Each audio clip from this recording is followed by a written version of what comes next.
So, all right, everybody, just so you know, I'm recording at this point. Welcome to NUR331, Professional Role Development. It's going to be a 2-credit class. I am not going to read the syllabus. I'm going to go over certain specifics of it, and then I'll go into Canvas and show you a few things in Canvas. Has there anybody in there who has not used Canvas for either discussion boards or turning in assignments? Is anybody completely unfamiliar with the platform? Anybody? Anybody? Good. Everybody knows it then. Excellent. All right. So as you're looking at my screen over here, again, just going through, I'm not going to read the syllabus. You got your course objectives. As you scroll down, you can see my grading process. The discussion boards are going to be 30% of your grade. They're pretty heavy. Why? Because that's the bulk of this course. This course is not like Med-Surg. It's not like PEDS. It's not like OB. This is the chances of you seeing anything directly associated with this course on the NCLEX are pretty limited, but you will see it in life. You will see it in life as a nurse, and there's going to be things that you're going to learn in here that when after you've passed the NCLEX and you've got a job, you're going to be surprised that some of your fellow graduates or even people who've been nurses for a while just don't know. And that's why I do this. That's why I call it professional role development, because it's those things that you don't learn in the NCLEX process. A couple of assignments you're going to be doing in here, and I know some of you are older students, adult students, and you've probably done a resume or a cover letter before. Hey, somebody's not using a headset, and I'm getting some feedback in my head, so if you can go ahead and mute your microphones, unless you're going to talk, that would help me out, so I don't get the feedback on your screen. You'll see a mute. Because I'm hearing myself. That's all right. Somebody, that's it. That's the one. Whoever just clicked it, they got it. All right. The discussion boards. As we look at the class itself, hold on. Discussions. Let that pull up, and we'll go to discussion 1. Discussion 1 is open right now. You guys should be able to see it. You can start posting it anytime. All right. As you're looking down here, if you click the button right here when you're seeing it, the gear, and you click Show Rubric, it's going to load the rubric that I use for grading these. This is going to tell you exactly what you need to do to get a perfect score on everything. There is absolutely no reason why you shouldn't get a perfect score for your discussion boards if you follow the rubric, and it's not that hard. It's laid out very specifically. Any questions about that right yet? Okay. You've got 4 areas in which I'm grading: your main topic posting, your contribution, that's going to be your response, your relevance to the topic, and your oh, that should be changed. I got to fix that. That's going to have a different title in there. That's that your comments that they're using APA format, that you're referencing your stuff. You have a citation and a reference. A citation, let me show you an example of that. This is an example of a discussion board I did in a previous class. All right. Policy as defined, blah, blah, blah. There's the quotation. There's the citation right there, Mason, Leavitt, and Chavy. And there is the reference. So you're going to have 2 parts of citing a source. One is the citation itself, whether it's going to be a quoted citation or a reworded citation, which you're not going to have quotes, and then your reference. So if you have any questions on that, you need to go ahead and look at your APA manual and brush up on that, because I am an APA guy. You're going to walk out of this class knowing how to do this if you don't already know how to do it. Okay? When you're looking at your discussions, you're going to see the chapter objectives listed. Do not answer the chapter objectives. Once again, do not answer the chapter. That's not the question. The question will have a Q in front of it. I've had too many people who, not in this class yet, who have worked ahead, who will do this incredibly huge 3- to 4-page write-up, and they'll answer the chapter objectives because they did it before they had a chance to meet, or they didn't look at the video, or they didn't follow the instructions. So don't answer the objectives. The objectives are what we're trying to learn out of the chapter. The question goes over those. All right? Pretty simple. It's not real hard. For discussion 1, you have 2 questions you have to answer for me. That's it. And then just click this little button right here, show your rubric, use that rubric as a guide, and you can't miss. Any questions on the discussions? If you have a question, make sure you unmute your mic because I can't hear you if you're muted. All right, I'm going to go ahead and move on to the next section then. All right, resume and cover letter. Go back here. And assignments. And somebody's having a chat error, so I'm going to stop the share for a second. And I'm going to pause the recording. All right, the next part is the resume cover letter, which is 25% of your grade. So let's take a look at that real quick. Has anybody looked at this assignment yet? No. No? Okay. The first thing I want you to do is watch the video. All right. I've actually written a paper on this, and I'm trying to get it published now about using videos. Obviously, you're going to have written instructions. And, of course, there's a rubric. Follow the rubric, and you can't miss. All right. But there's a video in here and I try to keep it as short as I can to explain the assignment. That way you know what I'm looking for. In my doctorate program, there was one assignment in one particular class that I'm still tinky about, that I just didn't, the class, and these are all masters prepared. Is that actually a word? Was that tinky? Is that actually a word? I don't know, but I had to think of something that wasn't going to be, that wasn't going to get me zinked for using something that should have an expletive in it, okay? Anyway, and we all got it wrong. Okay, the entire class, and these are all doctorally level students, and none of us got it right. So, you know, at that point, I'm like, you know what? From here on out, I'm going to do videos. So watch the video, and it kind of explains what I'm looking for from the assignment. Okay? It's not real long. Then, of course, you've got your written instructions, and I just added this today, some information from Business Insider that I found about doing a resume. All right. Now, they said don't list your references. Too bad, you have to. Why? Because I want to make sure you guys know how to format them. That's part of it as well. So you are going to give me 3 references. And yes, that is covered down here in the rubric. Okay. So make sure you're looking at that to get that right. Then I talk about CV or resume. If any of you guys are going to be planning on going straight through on your education, like you're rolling right into a master's program or a doctoral program, let me know that, and I'll kind of guide you through the CV aspect rather than a resume aspect. Okay? Most of you guys are adult learners. You've probably done resumes in the past, so this should be kind of rote for you. Maybe some of you have, and a lot of people haven't done real professional resumes. And keep your resume to things that are pertinent to the job. You know, obviously, if I have a student who's 19 years old and the most advanced job they've had so far is a shift manager at McDonald's, I can work with that, okay? But if you're an adult and you've had, you know, lots of jobs, just keep it to the things that are kind of pertinent to what you're doing. And keep in mind, when you graduate, you're a new nurse. So, you know, I mean, the reset button gets hit. Anyway, there's information in here that you're going to need. Make sure you look at this. When you go to the Files section in Canvas, you're going to see resources as well. Resume info, click on that. You're going to need to use it. All right? Any questions about the resume? Okay, then I will move on to the next thing. That's resume cover. Letter of reference. And even though I'm very specific on this, I have people every semester that mess this up. Don't mess this up.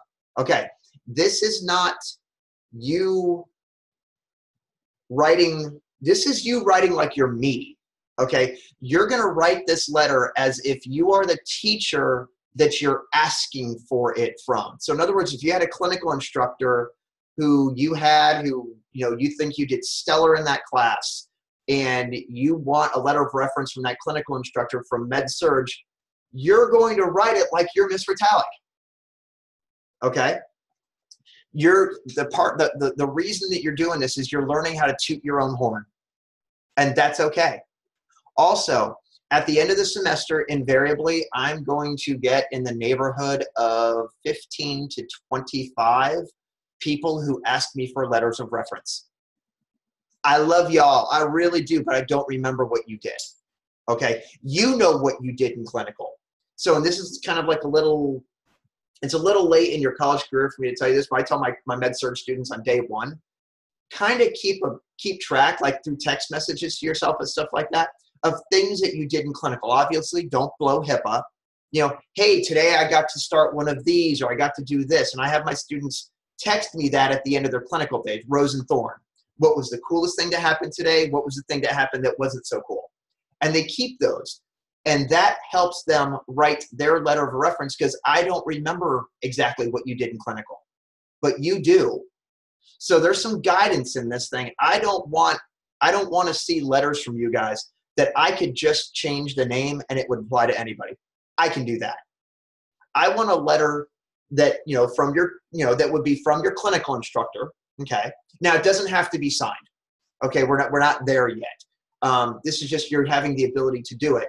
That would be so specific to you that it would not apply to anybody else. So I had, I was a pleasure having Chelsea in my clinical. While she was in my clinical, I knew in med-surg class that she had been learning about diabetes. In the clinical setting, we had a patient with diabetes. She assisted me, or she assisted in the teaching about blah, blah, blah. Be specific, but don't blow HIPAA. Any questions on that? Okay, go ahead. So I know that you've been strictly like referring to whether or not like having a teacher write this. Does it specifically have to be a teacher, or if you've worked in the medical field? That's fine too. I tend to gear it towards the teachers, only because it's a little easier for you guys, and you're going to want letters from teachers anyway, more than likely, especially if you're going to move on. And that's totally your call. Also, if you notice, there's a link right here. That is the format. Okay. The reason I have this up here for you, let me click on that. It's going to open it. Okay. The reason the spacing is set up like this, and you can see this, right? It says last name, title, yada, yada, yada. Okay. The reason it's set up like that is because if you follow this format, I can take this letter, print it off on the printer at the school, and it prints up perfectly on letterhead, so that people aren't having to mess around with spacing. So that's part of the rubric, is that you stuck with the letter, that you stuck with the formatting. All right. Does that make sense? How many lines down did you go? Like I see your cursor at the top blinking. Just download this thing and use this format and just change it. The work is already done for you. Just, opening paragraph. Now let me go back to the assignment. And and as you scroll down, it even tells you what needs to be in the paragraphs. First paragraph, it's an opening. By the way, do not copy and paste this. I had that happen last semester, okay? This is just an example. Do not copy and paste what I have here, because I had somebody who even left in the quotation marks. Okay, all right. The first paragraph's an opening. It's basically how this person knows you, okay? Second paragraph, they are going to be describing your accomplishments in their clinical. Hey, Shyler was an amazing student to have. While she was with me, we were able to do this. We delved into these aspects of interventions and rationales. What I do not want to see, Shyler's a really nice person. She showed up for clinical on time, and she was so helpful and wonderful. No. Okay. I want it to be a specific letter that I cannot just can and use for anybody. I'll ding you on that. Question so far? Third paragraph. Okay, go ahead. Oh, sorry. On the example that you showed up at the top, it has the teacher's name and address and email. And in your example, the email is underlined as if it were a hyperlink on a web page. But on a document, do you want that underlined? Yeah, no. It did that because when I typed it out and it said at Cumberland, it saw it as an email. Perfect. So yeah, that's a good catch. Third, did I answer your question? Yes, sir. Okay. And if you get to know me, you'll know that I follow up anytime someone asks me a question is, did I answer your question? All right. Third paragraph, there's a closing. Okay. And you can tell I'm a former military guy, and I can't change that. And I make no apologies for it. It allows me to teach. I want in there some kind of like, when I'm writing a letter of recommendation for somebody and I close it out, first of all, if I'm not going to give you a recommendation, if you walk up to me and ask for a letter of recommendation, if I'm not going to give you a good one, I'm not going to write it. And I'll say, you really don't want one from me. I'm just going to be honest with you. So I'm not going to waste their time or yours. But if I'm willing to write a letter of recommendation, it's going to have a statement in there how much I would enjoy if I was a nurse manager having this nurse work for me. You know, and that's powerful. That sends a message to that hiring body or that that school that you're applying to, that this person who has a doctor in front of their name typically, and there's my dogs going on, would be wanting to have you either in their classroom or on their floor. And that's why I like that. And the other, what I found from the other teachers at Cumberland University is they like this. Because again, we get flooded and we want to write letters of recommendation for good people, but we also would like them to be personalized, but it's impossible to do 20 and do them well. Does that make sense? Does anybody not understand the reason for this assignment? Good. Watch the video, okay? And read the instructions. You guys are all adults. Act like it. Thank you. All right. Next section. Letter of Russian, which we went over that. Innovate. Do I have to go over innovate? No? Anybody? No? Okay, innovate going once. No. Innovate going twice. Innovate done. Exams. They're really not exams, but they are. Okay. Has anybody in here not used Proctor free? I should see a whole bunch of hands go up. Yeah, what is that? Okay. The exams that you're going to be taking in my class are online. And they're open book. I'm sure that breaks your heart. Okay. There's a couple, Proctor free. As you're logging in to do the exam, you do not go into assignments. I don't know if you can see them or not. I don't think you guys can even see the exams yet. All right. And you know, normally like quiz, you would click it and it would pop up. Do not do that. Do not do that. You're going to click Proctor free. Student portal, and you have to set up your computer to use Proctor free. And I mentioned this in my announcements. I suggest that you set up Proctor free well in advance of the exams. Just get your computer and set it up. They have an online help. There's also 2 computers at the university that are already set up to use Proctor free. All right. One is in the library. One is in the Learning Commons. You know, what it does is it watches you. It utilizes a camera to make sure, A, that you are you, and B, to make sure that you're not using your phone, another computer, or something like that to answer the questions. It's going to be watching you, and it flags you when you look away from the screen. So I'm going to know. Now, it is open book, so I'm going to know that you're going to look down and look at your book. But if you're phoning a friend, it's going to know. If you're talking to somebody else in the room, I'm going to know. So don't do that.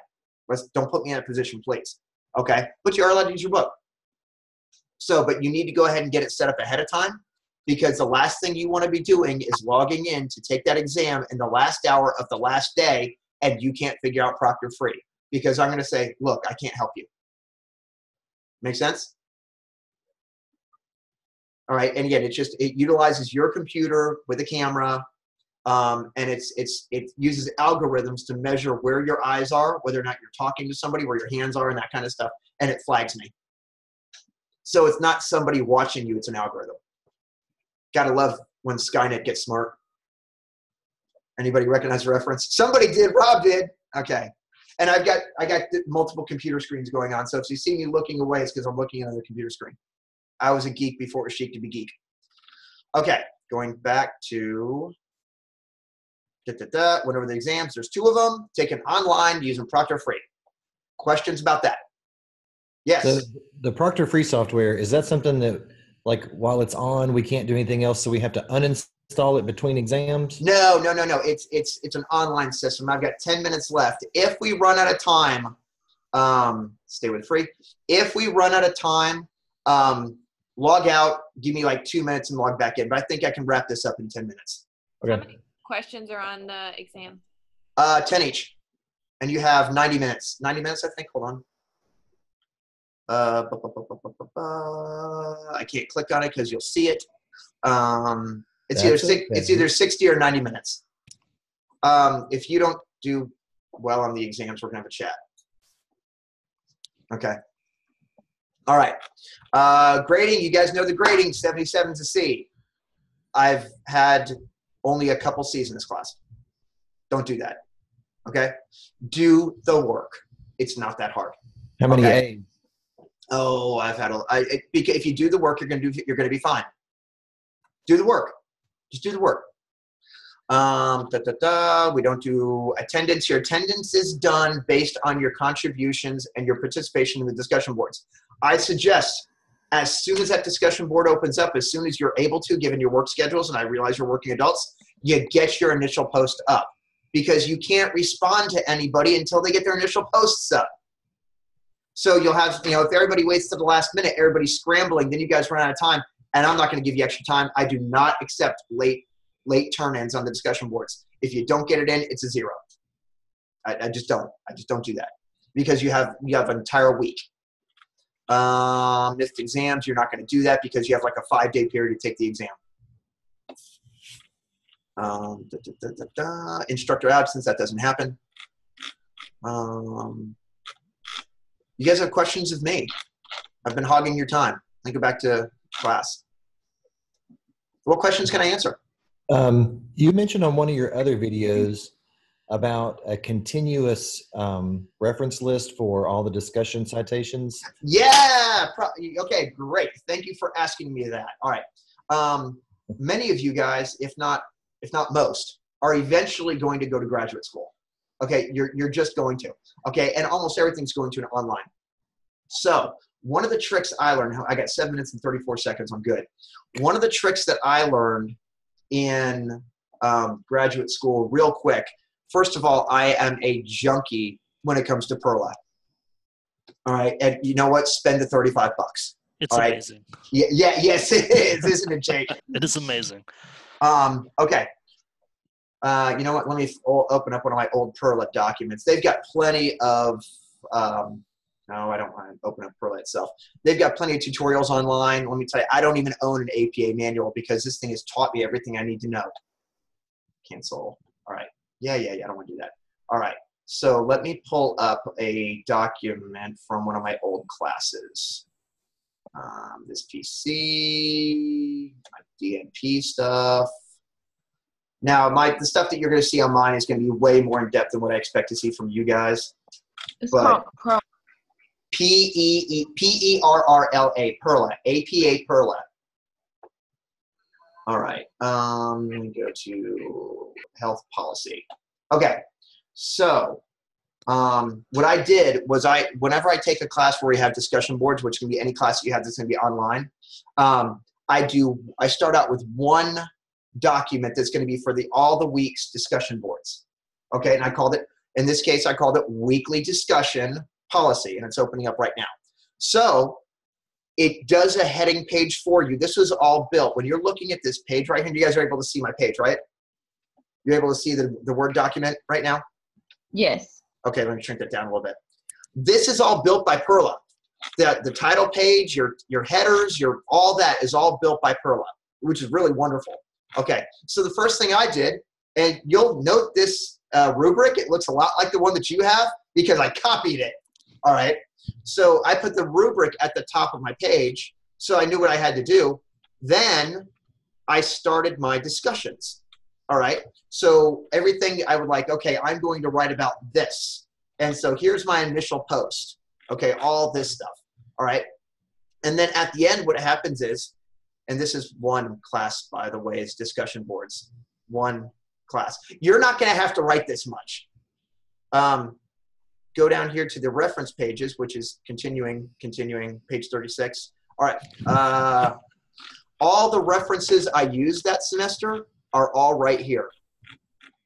And Perla built this, and it went into my database. This is one class, by the way. So those are the references I used for that class. And if I used one again, I already knew it was in my reference database. So all I had to do is copy and paste. So rather than doing a new document for each discussion board, do one document for the entire class.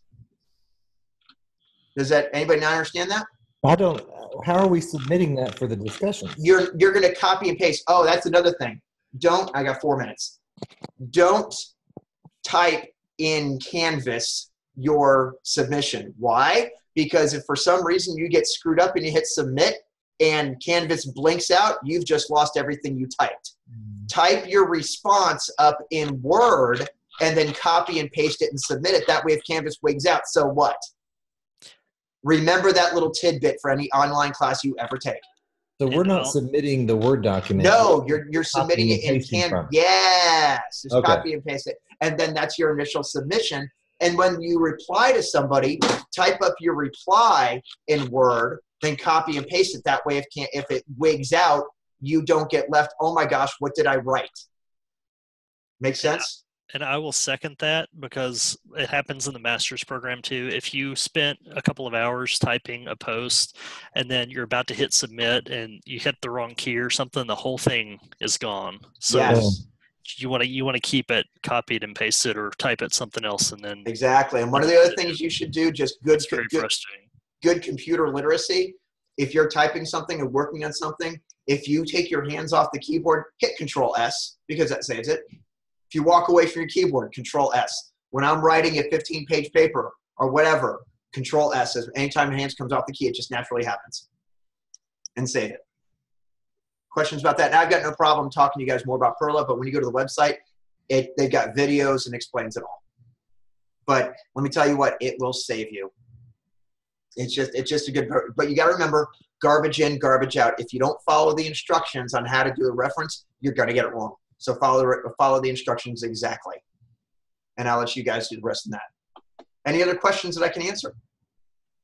You guys have me for 2.5 minutes. Are we submitting stuff to Jake because you said he was helping you? Or no, you just submit it in Canvas, and then either he or I will grade it. So he might be grading some of your stuff. I'll be grading some of your stuff. But, you know, it won't be a situation where just he's looking at stuff. I mean, it's my class. He's kind of learning how to be a teacher, and I'm supposed to be teaching him how to do that. I'm a certified nurse educator. I guess I know how to do this. I don't know. I'm a little different than most of the professors you guys have had so far. Any other questions? You guys have me for 2 more minutes. 2-minute warning. 2-minute warning. No time out. Oh, real quick, discussions. Look up here where it says Q&A is a pinned discussion. All right, if you guys have a question for me, throw it up on here first, just like Nicole Aiden did, and I will answer it, okay? Because chances are, if you have that question, somebody else does too. So if you got a question for me, first look at your syllabus, then look at the Q&A, then ask a friend, and if they can't answer it, I have no problem with you posting it up here. Now, if I don't get to it in a reasonable amount of time, and that's like 24 hours, send me a text message saying, hey, Dr. D, there's something on the Q&A. Because I hate getting 13 of the same question in my email. Got 1 minute left. Anything else? All right, be checking your announcements. There's a whole bunch coming out. Kind of weird about that. They're already set up and timed. You've already been hit by some. I do videos because I don't like typing. You don't like reading. I hope it was informative and mildly entertaining. And we'll be seeing you throughout the class. And if we need to meet again, I have no problem having another meeting if you want to. I'm good with that. All right. Have a good night. And